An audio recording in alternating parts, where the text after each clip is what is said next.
क्या आप जानते हैं हाई ब्लड प्रेशर यानी हाइपरटेंशन सिर्फ आपके हार्ट को ही नहीं अफेक्ट करता बल्कि आपकी किडनी को भी अफेक्ट कर सकता है। कई बारी कारण जो होता है वो है किडनी की नसों में सिकुड़न या स्टेनोसिस या नैरोइंग हो सकती है, जिसकी वजह से किडनी के फंक्शनिंग को भी डिटोरिएट कर सकता है। एंड ये अगर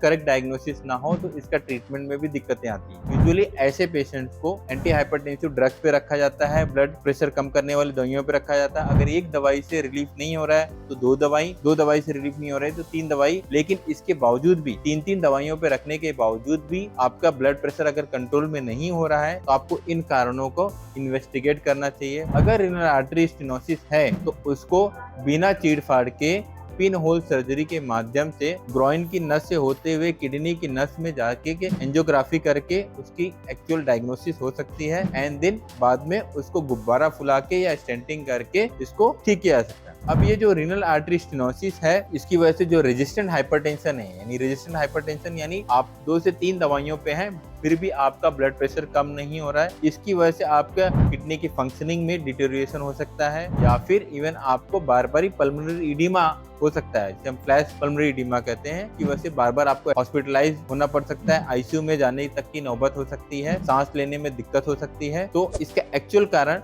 रीनल आर्टरी स्टेनोसिस हो सकता है। इसमें होता क्या है एग्जैक्टली, किडनी जो है हमारी रेनिन करके एक हार्मोन सिक्रेट करती है जो कि हमारे ब्लड प्रेशर कंट्रोल में रेगुलेट करते हैं। लेकिन इन नसों में अगर सिकुड़न हो जाए यानी रीनल आर्टरी स्टेनोसिस है, चाहे वो एथेरोस्क्लेरोसिस यानी कि प्लाक डिपोजिशन की वजह से हो या फिर फाइब्रोमस्कुलर डिस्प्लासिया डिजीज की वजह से अगर है, तो किडनी को खून सप्लाई कम हो जाता है, जिसकी वजह से हार्मोनल सिक्रेशंस पे प्रभाव पड़ता है एंड अल्टीमेटली आपके बीपी को बढ़ाता है। रीनल आर्टरी स्टेनोसिस की वजह से किडनी की साइज में भी सिकुड़न आ सकती है, किडनी छोटी हो सकती है एंड उसकी फंक्शनिंग में भी कमी आ सकती है, डिटोरिएशन हो सकता है। इसकी डायग्नोसिस यूजुअली जो है रीनल डॉपलर स्टडी से होती है और जरूरत पड़ने पे सीटी एंजियोग्राफी कर सकते हैं, जिसकी वजह से किडनी की खून की नसों की मैपिंग की जा सकती है। हमें exact site of stenosis, length of stenosis पता चलता है, फिर बाद में इसका ट्रीटमेंट हम प्लान कर सकते हैं, जो कि एंडोवास्कुलर माध्यम से पिन होल सर्जरी के जरिए एंजियोप्लास्टी या स्टेंटिंग से कर सकते हैं। इसकी वजह से जो है सर्कुलेशन को रिस्टोर कर सकते हैं एंड आपके ब्लड प्रेशर कंट्रोल में मदद कर सकता है। अगर आप हाइपरटेंशन के पेशेंट्स हैं, किडनी डिजीज के पेशेंट्स हैं, तो आप